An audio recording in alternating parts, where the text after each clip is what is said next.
parler de ce que nous avons dans l'assiette, un petit mot de l'assiette elle-même peut-être. Et j'emprunterai ce mot-là à G. Le Nôtre, le pape de la petite histoire, qui est un peu notre parrain finalement dans cette émission. À force de le citer, on va pouvoir le considérer. Voilà ce qu'il écrivait, on était là juste au lendemain de la Grande Guerre. 2 fois par jour, disait-il, en nous mettant à table, nous trouvons devant nous l'assiette de porcelaine blanche, le linge fin, recelant un petit pain doré, le couvert d'argent disposé à portée de main, le verre de cristal, le sel blanc, le poivre, je ne poursuis pas l'énumération, et jamais il ne nous vient à ce moment une pensée reconnaissante pour l'innombrable lignée d'ancêtres de goût ou de génie dont le labeur, le talent, les souffrances et le merveilleux effort vers le mieux nous valent ces commodités et ce bien-être si coutumier que nous n'y prêtons même plus attention. C'est vrai qu'il a fallu, bien entendu, une évolution très progressive au fil des siècles pour que ce couvert, cette table à la française qui a fait la réputation d'art de vivre de notre pays dans le monde entier, finisse par se fixer avec des évolutions. D'ailleurs, nous parlerons tout à l'heure de ces évolutions avec mes invités. Il faut bien comprendre que tout ça est une sorte de conquête sur les siècles. Le pain, demande Le Nôtre, c'est une très récente conséquence de l'industrie. Celui que mangeaient nos pères était roux, sec, plein d'avoine et d'orge. Le fameux pain de Gonesse, si vanté au XVIIIe siècle, n'arrivait à Paris que 2 fois par semaine et les gourmets s'en délectaient tout en s'y cassant les dents. Le beurre, demande-t-il? Des régions entières n'en goûtaient jamais. Le Midi, par exemple, où s'est perpétuée et pour cause la cuisine à l'huile. La viande? Que pouvaient être ces bêtes pâturant au hasard dans les jachères, dans les forêts, ces bœufs et ces vaches nourries de feuilles d'arbres? Le troupeau moderne est l'œuvre d'agriculteurs anglais et hollandais qui, à la fin du XVIIIe, ont commencé à sélectionner habilement les animaux de boucherie et à obtenir des sujets donnant le maximum de viande et le minimum d'eau. C'était l'inverse, autrefois évidemment. Le poisson, demande-t-il encore? Celui de mer était si rare au XVIIe siècle qu'à l'époque du Carême, le Grand Condé tirait un revenu de plus de 100 000 livres du poisson pêché dans son lac d'Anguin. Et les légumes? On n'avait comme farineux que le pois chiche et la fève, trop délaissés. Le haricot, l'asperge et le melon comptent à peine 4 siècles d'acclimatation. L'aubergine, le salsifis et le chou-fleur ont 100 ans de moins.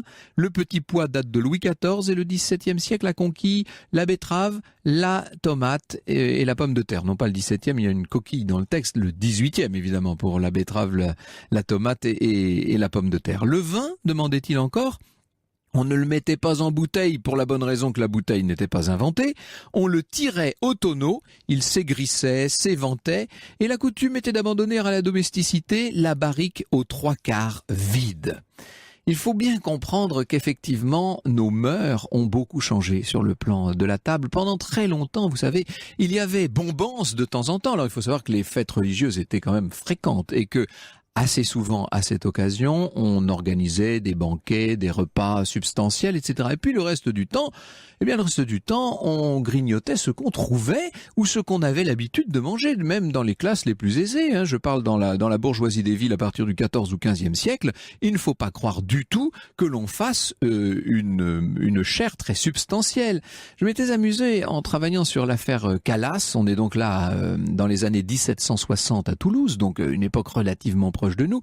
On apprend par le rapport de police exactement ce qu'étaient en train de manger les Calas ce soir-là. Donc on est un soir de semaine chez de bons et même riches bourgeois de la ville de Toulouse et on se rend compte que ce qu'ils mangent c'est quand même assez substantiel. Il y a du pigeon farci, il y a de la caille, enfin vous avez plusieurs volailles qui sont comme ça servies au cours d'un repas simple, du fromage et les légumes, ce que nous appelons les légumes, qu'on appelait essentiellement les racines à l'époque, on n'en trouve pas ou vraiment très peu. Alors vous savez que la façon de dresser la table était très différente. Autrefois, bien entendu, on avait des nappes extrêmement volumineuses que l'on repliait progressivement au fil des services parce qu'il ne faut pas oublier qu'il n'y avait pas de serviette à l'époque. Donc on s'essuyait à la nappe. Donc quand la nappe était maculée, eh bien on la repliait sur elle-même simplement et on servait un deuxième, puis un troisième, puis un quatrième service.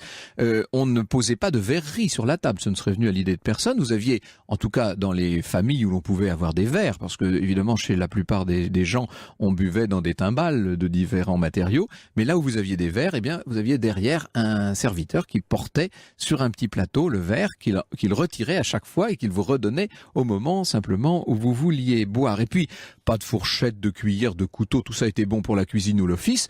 À table, on se servait des 3 doigts de la main droite, qu'il fallait donc assez souvent laver et essuyer. Vous l'imaginez donc. Il a fallu 4 siècles, nous dit une historienne américaine de la table, du Moyen-Âge à la fin du 18e, pour que les convenances de la table passent de l'usage des doigts et des tranches de pain. Parce que vous savez on utilisait très peu d'assiettes, même les assiettes d'étain en fait. On utilisait ce qu'on appelait le tranchoir, c'est-à-dire une grande tartine de pain sur laquelle on posait ce qu'on avait à manger. Donc pour que l'on passe de l'usage des doigts et des tranches de pain tenant lieu d'assiette à ceux des verres, des assiettes individuelles ainsi qu'aux couverts comportant une fourchette. Alors le service était assuré évidemment par un bataillon de domestiques et pas seulement d'ailleurs chez les plus privilégiés car la main d'œuvre ne coûtait pas cher sous l'Ancien Régime et il fallait effectivement beaucoup de monde pour changer ses nappes, pour changer ses couverts, pour apporter ses verres, etc. Vous imaginez, c'était presque un cérémonial. Et ce qu'il faut bien comprendre, c'est que pendant très longtemps, ce cérémonial-là a été le principal loisir, la principale occupation festive de nos ancêtres qui n'en avaient pas tant. Évidemment, il n'y avait pas de cinéma ou de télévision, encore moins de radio, enfin pas moins, mais pas plus de radio à l'époque. Le moment de détente de la journée pour une immense majorité de ceux qui vivaient au XVIIe, au XVIIIe siècle, le moment de détente, c'était précisément le repas. Et donc ce repas prenait une importance tout à fait considérable. Quant au métier de cuisinier lui-même, il n'était pas réservé, ça aussi c'est intéressant, il y a une spécialisation progressive qui n'arrive pour l'essentiel que sous le règne de Louis XV. Mais pendant longtemps, le cuisinier n'était qu'un des domestiques et il était, en fonction des usages et des besoins, il était affecté à différentes tâches, bien entendu. On aimait être affecté aux cuisines à l'époque pour une raison simple, c'est que les cordonniers ayant beau être les plus mal chaussés, quand vous êtes généralement dans une cuisine ou un office, vous risquez moins la disette ou la famine. Vous êtes généralement aux premières loges pour être bien servi et pour avoir les fameux morceaux de choix.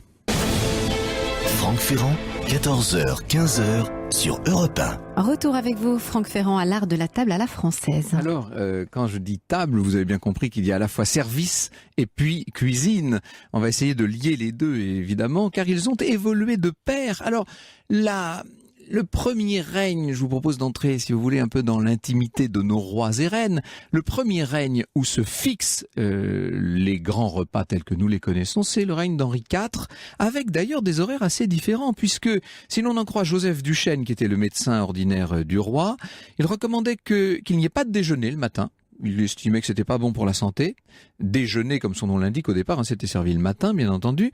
Ensuite, le dîner devait avoir lieu, disait-il, entre 10 et 11 heures, et non pas à midi, 13 ou 14 heures, comme on le connaissait. Entre 10 et 11 heures le matin, et le souper était à 6 heures.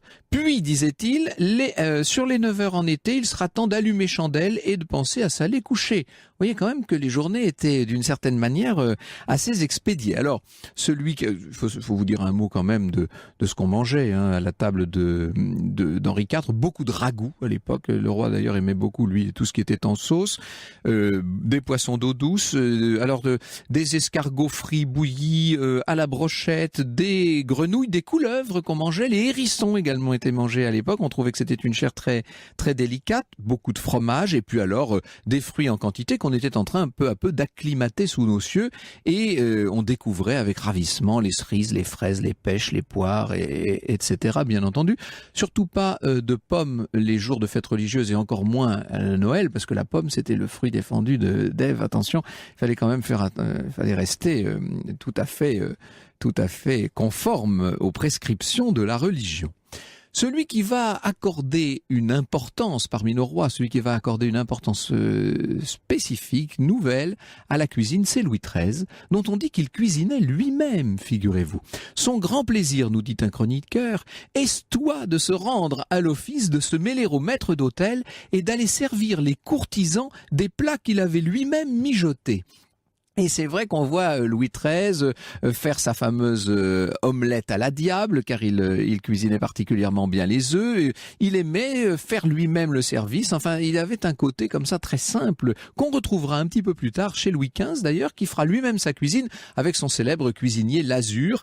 Et l'on sait que dans les petits cabinets de Versailles, Louis XV s'était fait aménager des cuisines tout à fait exprès pour lui, pour pouvoir être là. Quand je dis des cuisines, ce que nous appelons nous aujourd'hui des cuisines, avec notamment les petits fours, les étuves, les potagers, etc. On reviendra un peu sur tout ça tout à l'heure, bien entendu.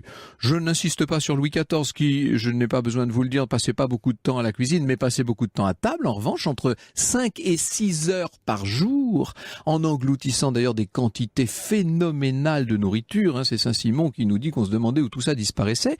Et les médecins ont répondu à la question, puisqu'au moment de l'autopsie de Louis XIV, on s'est rendu compte qu'il avait un estomac d'une taille absolument anormale. Donc il fallait combler évidemment cet estomac. Louis XVI était un peu du même genre. Vous connaissez l'anecdote, malheureusement, j'ai envie de dire malheureusement, au souper de noces de Louis XVI, on voit le jeune, enfin il n'est pas encore Louis XVI, c'est le dauphin Louis. Il est en train de se gaver de toutes sortes de gibier, de terrines, etc. Et son grand-père, le roi Louis XV, qui est là à côté, qui voit la pauvre petite dauphine qui vient de se marier le matin même ouvrir de grands yeux, lui dit mais faites un peu attention, ne vous chargez point trop l'estomac pour cette nuit. Et alors là, le dauphin se retourne vers son grand-père, il dit « Mais pourquoi cela? Je dors tellement mieux, moi, quand j'ai bien soupé. » Oui, ça explique peut-être. Comme on dit, ceci explique cela. Alors, vous savez qu'il y avait des usages, bien entendu, et que sous le règne de Louis XVI, les usages atteignent un niveau de raffinement extraordinaire. Et on raconte cette célèbre anecdote de l'abbé Cosson, qui était professeur de seconde au collège Mazarin, et qui rencontre le poète de Lille et lui dit qu'il venait de dîner chez l'abbé de Radonvilliers en compagnie de grands personnages de la cour. Alors, le poète lui dit « Je parie que vous avez fait 100 incongruités. » « Et comment donc? Il me semble que j'ai fait la même chose que tout le monde. »« Quelle présomption, lui dit de Lille. Je gage que vous n'avez en vérité rien fait comme personne. Mais voyons, que fîtes-vous de votre serviette en vous mettant à table? » De ma serviette, je fis comme tout le monde, je la déployais, je l'étendis sur moi et l'attachais par un coin de à ma boutonnière. Eh bien, mon cher, vous êtes le seul qui ayez fait cela. On n'étale point sa serviette, on la laisse sur ses genoux. Et comment fîtes-vous pour manger votre soupe? Comme tout le monde, je pense. Je pris ma cuillère d'une main et ma fourchette de l'autre. Votre fourchette, bon Dieu, personne ne prend une fourchette pour manger sa soupe. Il faut savoir que quand on parle de soupe, à l'époque, il y avait autant à manger qu'à boire. Il y avait des légumes, de la viande, etc. Mais poursuivons. Après votre soupe, que mangeâtes-vous? Un œuf frais. Et que fîtes-vous de la coquille? Je la laissais au laquais qui me servait, sans la casser? Sans la casser. Eh bien, mon cher, on ne mange jamais un œuf sans briser la coquille. Et après votre œuf, je demandais du bouilli. Du bouilli? Personne ne se sert de cette expression. On demande du bœuf et point du bouilli. Et après cet aliment? Je priais l'abbé de Radonvilliers de m'envoyer d'une très belle volaille. Malheureux de la volaille. On demande du poulet, du chapon, de la poularde. On ne parle pas de volaille, ou alors à la basse-cour. Mais vous ne dites rien de votre manière de demander à boire. Oh, j'ai comme tout le monde demandé du champagne, du Bordeaux, aux personnes qui en avaient devant elles. Sachez qu'on demande du vin de Champagne et du vin de Bordeaux. Et on rompt son pain, on ne le coupe pas, avançons. Le café, comment le prîtes-vous? Et pour le coup, comme tout le monde, il était brûlant, je le versais par petites parties dans ma tasse, de ma tasse dans ma soucoupe. Eh bien, vous fîtes comme ne fit sûrement personne. Tout le monde boit son café dans sa tasse et jamais dans sa soucoupe. Vous voyez, mon cher Cosson, que vous n'avez rien fait. Vous n'avez pas dit un mot, pas fait un mouvement qui ne fût contre l'usage. Franck Ferrand, 14h, 15h sur Europe 1. Et nous revenons avec vous, Franck Ferrand, à l'art de la table et de la cuisine à la française. Alors, à la place d'honneur dans les repas de nos aïeux, figurait ce qu'on appelait le rôt. Vous avez vu que tout à l'heure, en parlant de bœuf, j'ai employé l'expression bouilli, parce qu'effectivement, tout ce qui était gros animaux, le bœuf, évidemment, même jusqu'au mouton, on le faisait bouillir tout simplement parce que la viande à l'époque était quand même largement de la carne. Il fallait que ça cuise longtemps. Vous pouvez pas faire un beau rôti de bœuf comme on fait aujourd'hui, ça n'existait pas du tout simplement. Et puis, Tout ce qui était en revanche animal plus tendre et plus noble était rôti. Qu'est-ce que c'est qu'un rôt, on dirait nous aujourd'hui un rôti? C'est de la viande cuite à la chaleur sèche, c'est-à-dire à la broche, sur le grill, dans la cheminée ou la rôtissoire, voire exceptionnellement au four, même si à l'époque ça n'était pas du tout recommandé. Alors, il y avait à la fois entrées de broche, ce qu'on appelait les entrées de broche, c'était toutes les très petits gibiers, etc., qu'on considérait comme moins goûteux et qui ensuite étaient mis dans un ragoût ou une terrine et qui étaient servis en entrée ou en entremets. Et puis vous aviez le rôt lui-même, qu'on appelait le plat de rôt, alors dans lequel entraient toutes sortes de volailles, de gibier à plumes, de jeunes bêtes à poil comme les levreaux, les lapreaux, les marcassins, les agneaux, etc. De temps en temps, quelques pièces de gros gibier, mais qu'on était obligé précisément pour l'attendrir et pour le rendre peut-être aussi plus agréable, qu'on était obligé de mettre à mariner.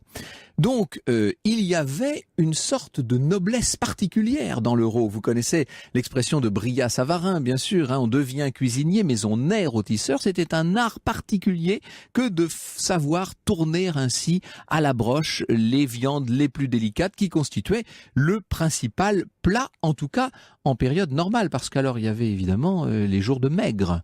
Et très paradoxalement, ce qu'on appelait les jours de maigre, c'était pas des jours où on mangeait moins bien, mais où l'on avait tendance à manger mieux, mais autrement, et notamment de la marée. Alors, toute l'histoire de la marée, vous savez, ça nous rappelle une émission que nous avions faite avec Jean-Luc sur l'histoire des halles, d'ailleurs, de Paris. Je vous avais expliqué que le poisson d'eau douce était vendu par des poissardes et que le poisson d'eau de mer était vendu par des harengères. Et que les unes voulant évidemment vendre leurs marchandises contre les autres, elles criaient de plus en plus fort, d'où l'expression une harengère ou une poissarde, etc.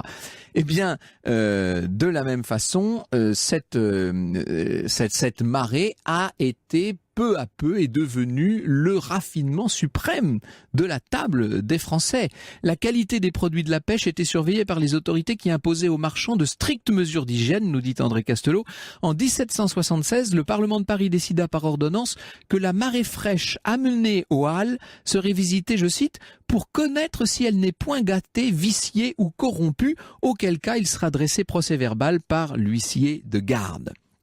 Au raffinement suprême de la marée, ce qu'il y avait de mieux en quelque sorte, c'était l'huître, bien entendu, qui s'est mise à conquérir la France à partir de l'Empire et qui est devenue véritablement très très répandue sous le règne de Louis-Philippe. On en consomme un si grand nombre à la fin du règne de Louis-Philippe qu'il était courant d'entendre dire, avant la Révolution de 1848, la France ne danse plus sur un volcan, elle saute sur un banc d'huîtres. Et Alexandre Dumas, qui adorait les huîtres, dit qu'on lui avait signalé un jour qu'il n'y aurait bientôt plus d'huîtres, qu'elles allaient disparaître. Je n'y ai pas cru, dit-il, mais j'ai pensé que leur prix monterait et je ne me suis pas trompé. Que deviendrions-nous sans huîtres? C'est le trésor des gourmands. C'était pas tout à fait l'avis de Voltaire, qui de son côté, et j'aime beaucoup l'expression, disait « Je trouve barbare de manger tout cru un si joli petit animal. » Il ne m'était jamais venu à l'idée que l'huître fût un si joli petit animal. Bonjour Jean-Luc Petit-Renaud. Bonjour. Bonjour Antoine Monin. Merci d'être avec nous. Alors, j'ai parlé là de la cuisine de nos arrière-grands-parents.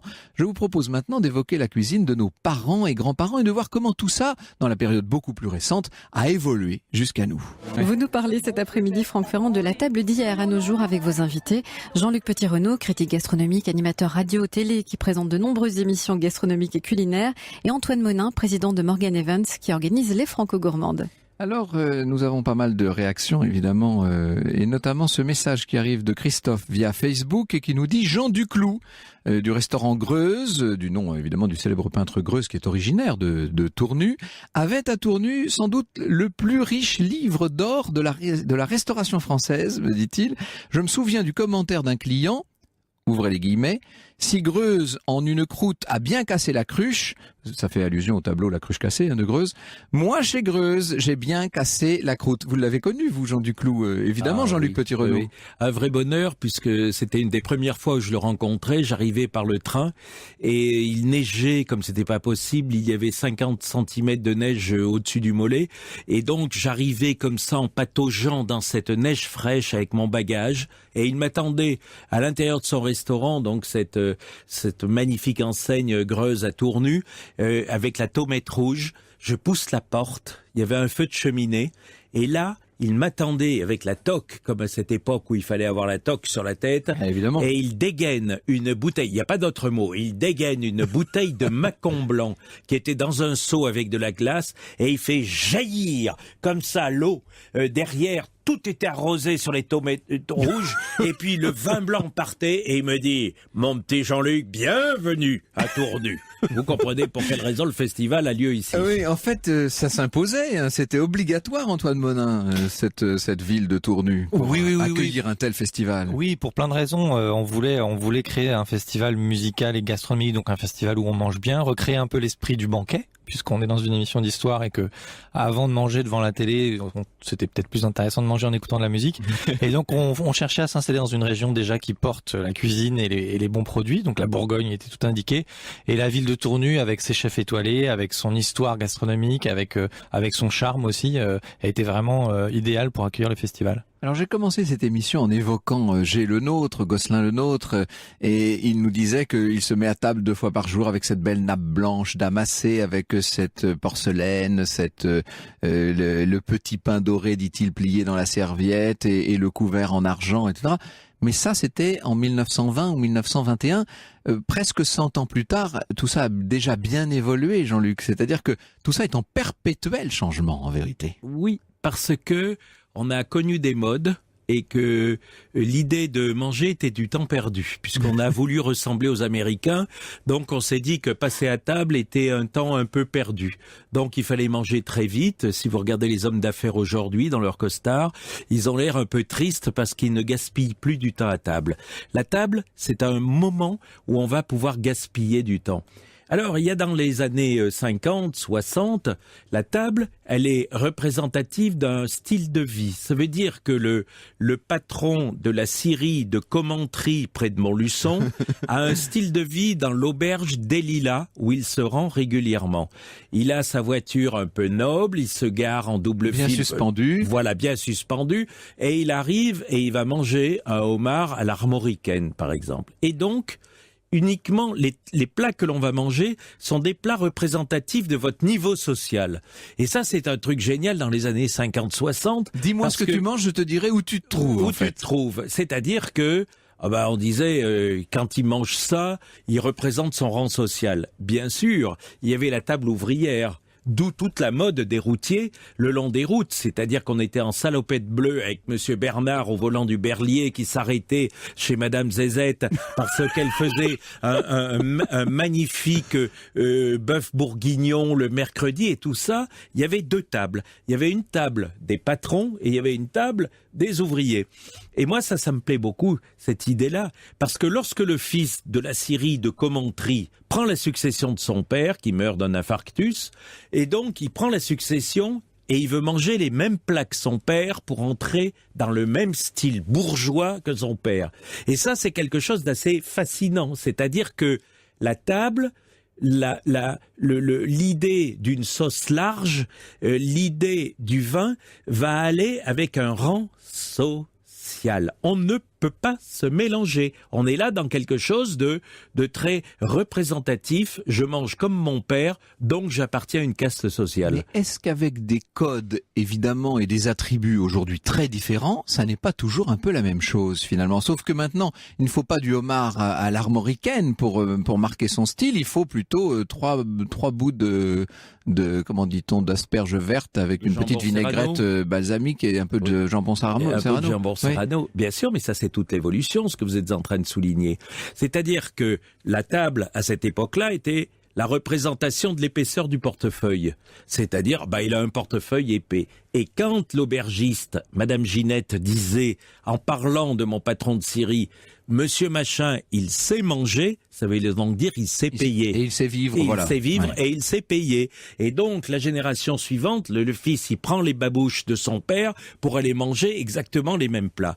Alors après, ça va évoluer très vite, parce que subitement, on rappelle qu'il y a plus de cuisine un peu familiale, il y a plus de cuisine où madame est un peu au poêlon en train de faire revenir les légumes à partir de 17h pour son petit mari. Une petite voix vient lui dire « Tu veux être esclave toute ta vie pour faire la cuisine, il faut te libérer. » On est avant 68. Et là, subitement, on dit « Mais regarde comme c'est idiot cette affaire, alors que tu peux acheter tout fait dans une petite barquette ce que ton mari pourrait trouver fait par tes mains. » Et subitement, le mari, le soir, lorsqu'il arrive de son entreprise, il goûte son plat et il dit « Qu'est-ce que c'est bon ce que tu as fait, Ginette ?» Et là, elle dit, elle répond, c'est pas moi, c'est... Et elle donne le nom d'une marque, c'est-à-dire qu'elle comprend à ce moment-là qu'elle peut être remplacée par des choses toutes faites, en barquette, etc. Et Vive donc l'Amérique. là, il y a une bascule formidable parce que cette même dame découvre Véronique et Davina qui font comment maigrir en 10 secondes sans cuisiner. Comment on appelait ça, l'aérobic? L'aérobic. Et donc, il y a cette évolution, c'est-à-dire que on retrouve, plutôt qu'une cuisine familiale qui va abêtir une épouse, eh bien, on va prendre en barquette quelque chose fait par l'agroalimentaire. C'est tout ce début-là. Et puis, c'est à ce moment-là qu'on va lâcher prise. Et puisque j'ai constamment essayé de parler à la fois cuisine et table, la table elle-même se modifie. Ah oui. C'est-à-dire que les choses sont un petit peu moins ritualisées qu'autrefois. Oui. Les horaires, le temps qu'on y passe, la façon de mettre le couvert, le linge de table. En parlant de linge de table, j'ai été frappé. Le président de la République a reçu l'autre soir à dîner le président des États-Unis dans un restaurant privé, pas très loin d'ici d'ailleurs. Il y avait Et j'ai été fromage. frappé de voir, oui. Et sur une table quasiment nue, avec des couverts ultra dépouillés. Enfin, on avait l'impression d'être dans ça ne faisait pas du tout grande table à la française pour le coup. Quelle évolution, hein. C'est Oui, très mais ça a étonnant. beaucoup bousculé, c'est-à-dire que d'avoir des jolis bouquets de muguet sur Ben une table au mois de mai, tout ça a énormément bougé. Alors il faut bien faire une différence entre une table très parisienne et une table de province, Et parce voilà. qu'une table de province peut rester une table un peu protocolaire, un peu aguicheuse, et où on prend le temps d'avoir 2 heures d'apéritif avec ces vins avec des crèmes de cassis comme on boit du côté de Tournu, c'est-à-dire ces fameux kirs.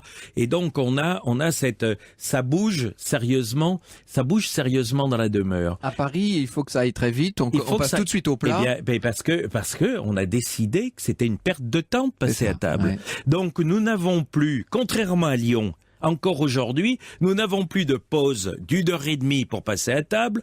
On n'a que des vilains qui sont un petit peu blancs d'ailleurs, même s'ils prennent le soleil, dans des costumes gris, qui chopent la table. Ils essaient de se débarrasser de ce moment pénible qui est de se nourrir. Or, la nourriture est quelque chose qui rend beau.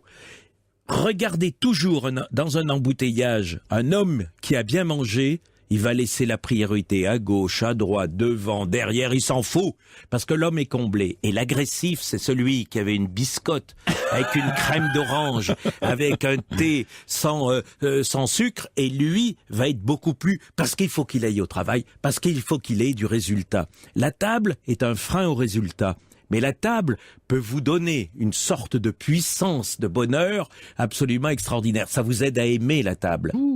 En engloutissant d'ailleurs des quantités phénoménales de nourriture. Hein. C'est Saint-Simon qui nous dit qu'on se demandait où tout ça disparaissait. Et les médecins ont répondu à la question, puisqu'au moment de l'autopsie de Louis XIV, on s'est rendu compte qu'il avait un estomac d'une taille absolument anormale. Donc il fallait combler évidemment cet estomac. Louis XVI était un peu du même genre. Vous connaissez l'anecdote, malheureusement, j'ai envie de dire malheureusement. Au souper de noces de Louis XVI, on voit le jeune, enfin il n'est pas encore Louis XVI, c'est le dauphin Louis. Il est en train de se gaver de toutes sortes de gibier, de terrines, etc. Et son grand-père, le roi Louis XV, qui est là à côté, qui voit la pauvre petite dauphine qui vient de se marier le matin même ouvrir de grands yeux, lui dit mais faites un peu attention, ne vous chargez point trop l'estomac pour cette nuit. Et alors là, le dauphin se retourne vers son grand-père, il dit « Mais pourquoi cela? Je dors tellement mieux, moi, quand j'ai bien soupé. » Oui, ça explique peut-être. Comme on dit, ceci explique cela. Alors, vous savez qu'il y avait des usages, bien entendu, et que sous le règne de Louis XVI, les usages atteignent un niveau de raffinement extraordinaire. Et on raconte cette célèbre anecdote de l'abbé Cosson, qui était professeur de seconde au collège Mazarin, et qui rencontre le poète de Lille et lui dit qu'il venait de dîner chez l'abbé de Radonvilliers en compagnie de grands personnages de la cour. Alors, le poète lui dit « Je parie que vous avez fait 100 incongruités. » Et comment donc? Il me semble que j'ai fait la même chose que tout le monde. Quelle présomption, lui dit de Lille. Je gage que vous n'avez en vérité rien fait comme personne. Mais voyons, que fîtes-vous de votre serviette en vous mettant à table? De ma serviette, je fis comme tout le monde, je la déployais, je l'étendis sur moi et l'attachais par un coin de à ma boutonnière. Eh bien, mon cher, vous êtes le seul qui ayez fait cela. On n'étale point sa serviette, on la laisse sur ses genoux. Et comment fîtes-vous pour manger votre soupe? Comme tout le monde, je pense. Je pris ma cuillère d'une main et ma fourchette de l'autre. Votre fourchette, bon Dieu, personne ne prend une fourchette pour manger sa soupe. Il faut savoir que quand on parle de soupe, à l'époque, il y avait autant à manger qu'à boire. Il y avait des légumes, de la viande, etc. Mais poursuivons. Après votre soupe, que mangeâtes-vous? Un œuf frais. Et que fîtes-vous de la coquille? Je la laissais au laquais qui me servait, sans la casser? Sans la casser. Eh bien, mon cher, on ne mange jamais un œuf sans briser la coquille. Et après votre œuf, je demandais du bouilli. Du bouilli? Personne ne se sert de cette expression. On demande du bœuf et point du bouilli. Et après cet aliment? Je priais l'abbé de Radonvilliers de m'envoyer d'une très belle volaille. Malheureux de la volaille. On demande du poulet, du chapon, de la poularde. On ne parle pas de volaille, ou alors à la basse-cour. Mais vous ne dites rien de votre manière de demander à boire. Oh, j'ai comme tout le monde demandé du champagne, du Bordeaux, aux personnes qui en avaient devant elles. Sachez qu'on demande du vin de Champagne et du vin de Bordeaux. Et on rompt son pain, on ne le coupe pas, évidemment, car ils ont évolué de pair. Alors, le premier règne, je vous propose d'entrer, si vous voulez, un peu dans l'intimité de nos rois et reines. Le premier règne où se fixent les grands repas tels que nous les connaissons, c'est le règne d'Henri IV, avec d'ailleurs des horaires assez différents, puisque si l'on en croit Joseph Duchesne, qui était le médecin ordinaire du roi, il recommandait qu'il n'y ait pas de déjeuner le matin. Il estimait que c'était pas bon pour la santé. Déjeuner, comme son nom l'indique au départ, c'était servi le matin, bien entendu. Ensuite, le dîner devait avoir lieu, disait-il, entre 10 et 11 heures, et non pas à midi, 13 ou 14 heures, comme on le connaissait. Entre 10 et 11 heures le matin, et le souper était à 6 heures. Puis, disait-il, sur les 9 heures en été, il sera temps d'allumer chandelle et de penser à s'aller coucher. Vous voyez quand même que les journées étaient d'une certaine manière assez expédiées. Alors, faut vous dire un mot quand même de ce qu'on mangeait à la table d'Henri IV. Beaucoup de ragoûts à l'époque. Le roi d'ailleurs aimait beaucoup, lui, tout ce qui était en sauce. Des poissons d'eau douce, des escargots frits bouillis à la brochette, des grenouilles, des couleuvres qu'on mangeait, les hérissons également étaient mangés à l'époque. On trouvait que c'était une chair très très délicate, beaucoup de fromage et puis alors des fruits en quantité qu'on était en train peu à peu d'acclimater sous nos cieux et on découvrait avec ravissement les cerises, les fraises, les pêches, les poires, etc. Bien entendu. Surtout pas de pommes les jours de fêtes religieuses et encore moins à Noël parce que la pomme c'était le fruit défendu d'Ève. Attention, il fallait quand même fallait rester tout à fait conforme aux prescriptions de la religion. Celui qui va accorder une importance parmi nos rois, celui qui va accorder une importance spécifique, nouvelle, à la cuisine, c'est Louis XIII, dont on dit qu'il cuisinait lui-même, figurez-vous. Son grand plaisir, nous dit un chroniqueur, est-toi de se rendre à l'office, de se mêler au maître d'hôtel et d'aller servir les courtisans des plats qu'il avait lui-même mijotés. Et c'est vrai qu'on voit Louis XIII faire sa fameuse omelette à la diable, car il cuisinait particulièrement bien les œufs. Il aimait faire lui-même le service. Enfin, il avait un côté comme ça très simple, qu'on retrouvera un petit peu plus tard chez Louis XV d'ailleurs, qui fera lui-même sa cuisine avec son célèbre cuisinier Lazur. Et l'on sait que dans les petits cabinets de Versailles, Louis XV s'était fait aménager des cuisines tout à fait exprès pour lui, pour pouvoir être là. Quand je dis des cuisines, ce que nous appelons nous aujourd'hui des cuisines, avec notamment les petits fours, les étuves, les potagers, etc. On reviendra un peu sur tout ça tout à l'heure, bien entendu. Je n'insiste pas sur Louis XIV qui, je n'ai pas besoin de vous le dire, passait pas beaucoup de temps à la cuisine, mais passait beaucoup de temps à table. En revanche, entre 5 et 6 heures par jour, en engloutissant d'ailleurs des quantités phénoménales de l'expression, disait « Je trouve barbare de manger tout cru un si joli petit animal. » Il ne m'était jamais venu à l'idée que l'huître fût un si joli petit animal. Bonjour Jean-Luc Petit-Renaud. Bonjour. Bonjour Antoine Monin. Merci d'être avec nous. Alors, j'ai parlé là de la cuisine de nos arrière-grands-parents. Je vous propose maintenant d'évoquer la cuisine de nos parents et grands-parents et de voir comment tout ça, dans la période beaucoup plus récente, a évolué jusqu'à nous. Vous nous parlez cet après-midi, Franck Ferrand, de la table d'hier à nos jours avec vos invités. Jean-Luc Petit-Renaud, critique gastronomique, animateur radio-télé qui présente de nombreuses émissions gastronomiques et culinaires. Et Antoine Monin, président de Morgan Evans, qui organise les Franco-Gourmandes. Alors, nous avons pas mal de réactions, évidemment, et notamment ce message qui arrive de Christophe via Facebook et qui nous dit « Jean Duclou, du restaurant Greuze, du nom évidemment du célèbre peintre Greuze qui est originaire de Tournu, avait à Tournu sans doute le plus riche livre d'or de la restauration française, me dit-il. Je me souviens du commentaire d'un client, ouvrez les guillemets, si Greuze, en une croûte, a bien cassé la cruche, ça fait allusion au tableau La cruche cassée de Greuze, moi chez Greuze, j'ai bien cassé la croûte. Vous l'avez connu, vous, Jean Duclou, évidemment, Jean-Luc Petit-Renaud. Oui. Un vrai bonheur, puisque c'était une des premières fois où je le rencontrais. J'arrivais par le train et il neigeait comme c'était pas possible. Il y avait 50 cm de neige au-dessus du mollet.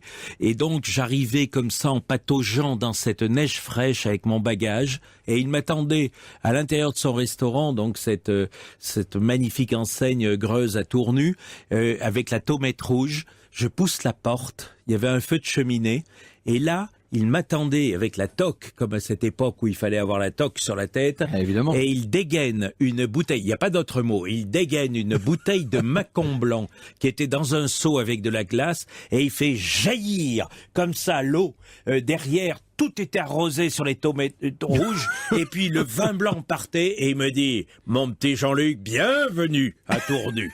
Vous comprenez pour quelle raison le festival a lieu ici. Oui, en fait, ça s'imposait, hein, c'était obligatoire, Antoine Monin, cette ville de Tournu, pour accueillir un tel festival. Oui, pour plein de raisons. On voulait créer un festival musical et gastronomique, donc un festival où on mange bien, recréer un peu l'esprit du banquet, puisqu'on est dans une émission d'histoire et que avant de manger devant la télé, c'était peut-être plus intéressant de manger en écoutant de la musique. Et donc on cherchait à s'installer dans une région déjà qui porte la cuisine et les bons produits. Donc la Bourgogne était tout indiquée, et la ville de Tournu avec ses chefs étoilés, avec son histoire gastronomique, avec son charme aussi, a été vraiment idéal pour accueillir le festival. Alors j'ai commencé cette émission en évoquant G. Le Nôtre, Gosselin Le Nôtre, et il nous disait qu'il se met à table 2 fois par jour avec cette belle nappe blanche damassée, avec cette porcelaine, longtemps, vous savez, il y avait bombance de temps en temps. Alors il faut savoir que les fêtes religieuses étaient quand même fréquentes et que assez souvent, à cette occasion, on organisait des banquets, des repas substantiels, etc. Et puis le reste du temps, on grignotait ce qu'on trouvait ou ce qu'on avait l'habitude de manger, même dans les classes les plus aisées. Je parle dans la bourgeoisie des villes à partir du 14 ou 15e siècle. Il ne faut pas croire du tout que l'on fasse une chair très substantielle. Je m'étais amusé en travaillant sur l'affaire Calas. On est donc là dans les années 1760 à Toulouse, donc une époque relativement proche de nous. On apprend par le rapport de police exactement ce qu'étaient en train de manger les Calas ce soir-là. Donc on est un soir de semaine chez de bons et même riches bourgeois de la ville de Toulouse et on se rend compte que ce qu'ils mangent c'est quand même assez substantiel. Il y a du pigeon farci, il y a de la caille, enfin vous avez plusieurs volailles qui sont comme ça servies au cours d'un repas simple, du fromage et les légumes, ce que nous appelons les légumes, qu'on appelait essentiellement les racines à l'époque, on n'en trouve pas ou vraiment très peu. Alors vous savez que la façon de dresser la table était très différente. Autrefois, bien entendu, on avait des nappes extrêmement volumineuses que l'on repliait progressivement au fil des services, parce qu'il faut pas oublier qu'il n'y avait pas de serviette à l'époque, donc on s'essuyait à la nappe. Donc quand la nappe était maculée, eh bien on la repliait sur elle-même simplement et on servait un deuxième, puis un troisième, puis un quatrième service. On ne posait pas de verrerie sur la table, ce ne serait venu à l'idée de personne. Vous aviez, en tout cas dans les familles où l'on pouvait avoir des verres, parce que évidemment chez la plupart des gens, on buvait dans des timbales de différents matériaux, mais là où vous aviez des verres, eh bien vous aviez derrière un serviteur qui portait sur un petit plateau le verre qu'il retirait à chaque fois et qu'il vous redonnait au moment simplement où vous vouliez boire. Et puis pas de fourchette, de cuillère, de couteau, tout ça était bon pour la cuisine ou l'office.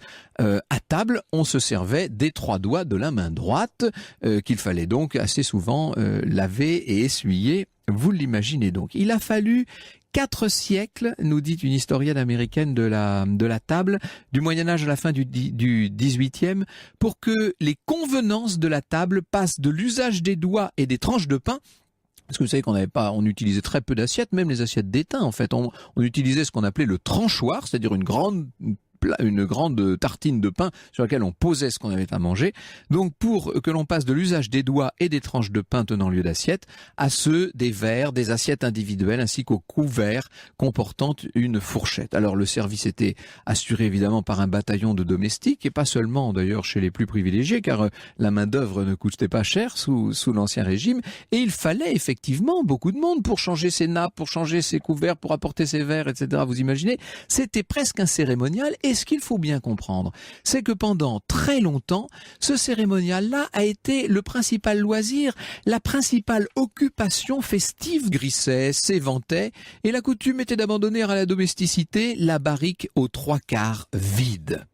Il faut bien comprendre qu'effectivement, nos mœurs ont beaucoup changé sur le plan de la table. Pendant très longtemps, vous savez, il y avait bombance de temps en temps. Alors il faut savoir que les fêtes religieuses étaient quand même fréquentes et que assez souvent, à cette occasion, on organisait des banquets, des repas substantiels, etc. Et puis le reste du temps, on grignotait ce qu'on trouvait ou ce qu'on avait l'habitude de manger, même dans les classes les plus aisées. Je parle dans la bourgeoisie des villes à partir du XIV ou XVe siècle.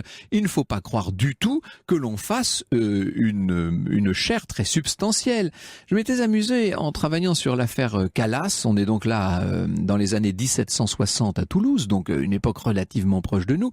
On apprend par le rapport de police exactement ce qu'étaient en train de manger les Calas ce soir-là. Donc on est un soir de semaine chez de bons et même riches bourgeois de la ville de Toulouse et on se rend compte que ce qu'ils mangent, c'est quand même assez substantiel. Il y a du pigeon farci, il y a de la caille, enfin vous avez plusieurs volailles qui sont comme ça servies au cours d'un repas simple, du fromage et les légumes, ce que nous appelons les légumes, qu'on appelait essentiellement les racines à l'époque, on n'en trouve pas ou vraiment très peu. Alors vous savez que la façon de dresser la table était très différente. Autrefois, bien entendu, on avait des nappes extrêmement volumineuses que l'on repliait progressivement au fil des services, parce qu'il faut pas oublier qu'il n'y avait pas de serviette à l'époque, donc on s'essuyait à la nappe. Donc quand la nappe était maculée, eh bien on la repliait sur elle-même simplement et on servait un deuxième, puis un troisième, puis un quatrième service. On ne posait pas de verrerie sur la table, ce ne serait venu à l'idée de personne. Vous aviez, en tout cas dans les familles où l'on pouvait avoir des verres, parce que évidemment chez la plupart des gens, on buvait dans des timbales de différents matériaux, mais là où vous aviez des verres, eh bien, vous aviez derrière un serviteur qui portait sur un petit plateau le verre qu'il retirait à chaque fois et qu'il vous redonnait au moment simplement où vous vouliez boire. Et puis, pas de fourchette, de cuillère, de couteau, tout ça était bon pour la cuisine ou l'office.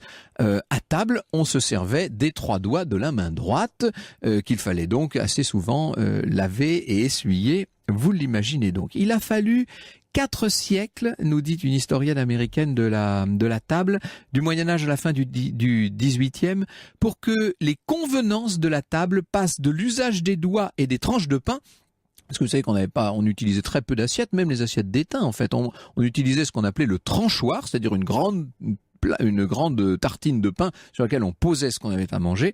Donc pour que l'on passe de l'usage des doigts et des tranches de pain tenant lieu d'assiette à ceux des verres, des assiettes individuelles ainsi qu'aux couverts comportant une fourchette. Alors le service était assuré évidemment par un bataillon de domestiques et pas seulement d'ailleurs chez les plus privilégiés, car la main d'œuvre ne coûtait pas cher sous l'Ancien Régime, et il fallait effectivement beaucoup de monde pour changer ses nappes, pour changer ses couverts. La viande Que pouvaient être ces bêtes pâturant au hasard dans les jachères, dans les forêts, ces bœufs et ces vaches nourries de feuilles d'arbres?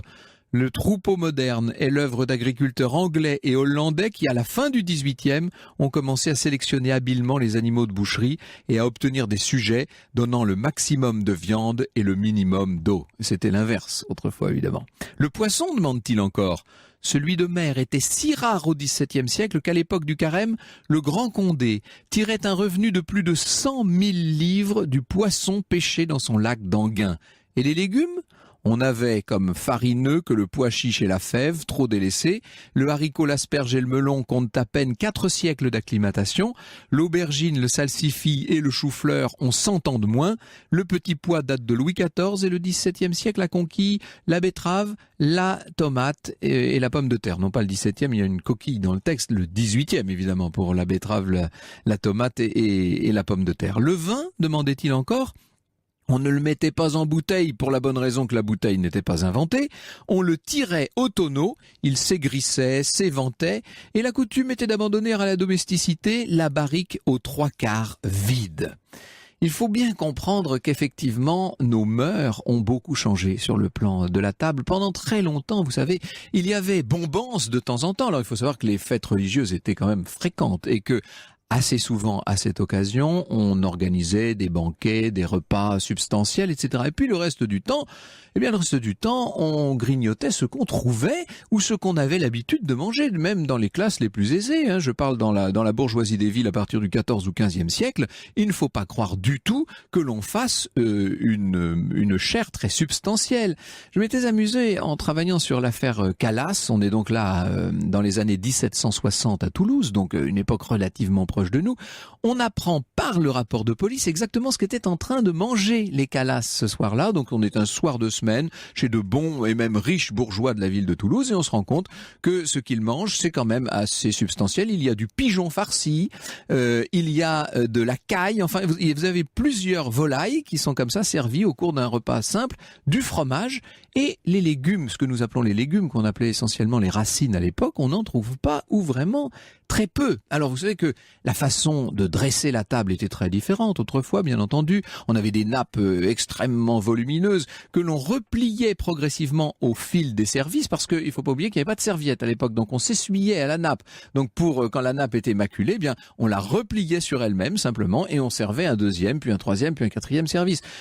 On ne posait pas de verrerie sur la table. Ce ne serait venu à l'idée de personne. Vous aviez, en tout cas dans les familles où l'on pouvait avoir des verres, parce que évidemment chez la plupart des gens, on buvait dans des timbales de différents matériaux. Jamais il ne nous vient à ce moment une pensée reconnaissante pour l'innombrable lignée d'ancêtres de goût ou de génie dont le labeur, le talent, les souffrances et le merveilleux effort vers le mieux nous valent ces commodités et ce bien-être si coutumier que nous n'y prêtons même plus attention. C'est vrai qu'il a fallu, bien entendu, une évolution très progressive au fil des siècles pour que ce couvert, cette table à la française qui a fait la réputation d'art de vivre de notre pays dans le monde entier, finisse par se fixer avec des évolutions. D'ailleurs, nous parlerons tout à l'heure de ces évolutions avec mes invités. Il faut bien comprendre que tout ça est une sorte de conquête sur les siècles. Le pain, demande le nôtre, c'est une très récente conséquence de l'industrie. Celui que mangeaient nos pères était roux, sec, plein d'avoine et d'orge. Le fameux pain de Gonesse, si vanté au XVIIIe siècle, n'arrivait à Paris que 2 fois par semaine et les gourmets s'en délectaient tout en s'y cassant les dents. Le beurre, demande-t-il? Des régions entières n'en goûtaient jamais. Le Midi, par exemple, où s'est perpétuée et pour cause la cuisine à l'huile. La viande? Que pouvaient être ces bêtes pâturant au hasard dans les jachères, dans les forêts, ces bœufs et ces vaches nourries de feuilles d'arbres? Le troupeau moderne est l'œuvre d'agriculteurs anglais et hollandais qui, à la fin du XVIIIe, ont commencé à sélectionner habilement les animaux de boucherie et à obtenir des sujets donnant le maximum de viande et le minimum d'eau. C'était l'inverse, autrefois évidemment. Le poisson, demande-t-il encore? Celui de mer était si rare au XVIIe siècle qu'à l'époque du Carême, le Grand Condé tirait un revenu de plus de 100 000 livres du poisson pêché dans son lac d'Anguin. Et les légumes? On avait comme farineux que le pois chiche et la fève, trop délaissés. Le haricot, l'asperge et le melon comptent à peine 4 siècles d'acclimatation. L'aubergine, le salsifis et le chou-fleur ont 100 ans de moins. Le petit pois date de Louis XIV et le XVIIe siècle a conquis la betterave, la tomate et la pomme de terre. Non pas le XVIIe, il y a une coquille dans le texte, le XVIIIe évidemment pour la betterave, la tomate et la pomme de terre. Le vin, demandait-il encore ? On ne le mettait pas en bouteille pour la bonne raison que la bouteille n'était pas inventée. On le tirait au tonneau, il s'aigrissait, s'éventait, et la coutume était d'abandonner à la domesticité la barrique aux 3/4 vide. Il faut bien comprendre qu'effectivement, nos mœurs ont beaucoup changé sur le plan de la table. Pendant très longtemps, vous savez, il y avait bombance de temps en temps. Alors il faut savoir que les fêtes religieuses étaient quand même fréquentes et que assez souvent, à cette occasion, on organisait des banquets, des repas substantiels, etc. Et puis le reste du temps, on grignotait ce qu'on trouvait ou ce qu'on avait l'habitude de manger, même dans les classes les plus aisées. Je parle dans la bourgeoisie des villes à partir du XIVe ou XVe siècle. Il ne faut pas croire du tout que l'on fasse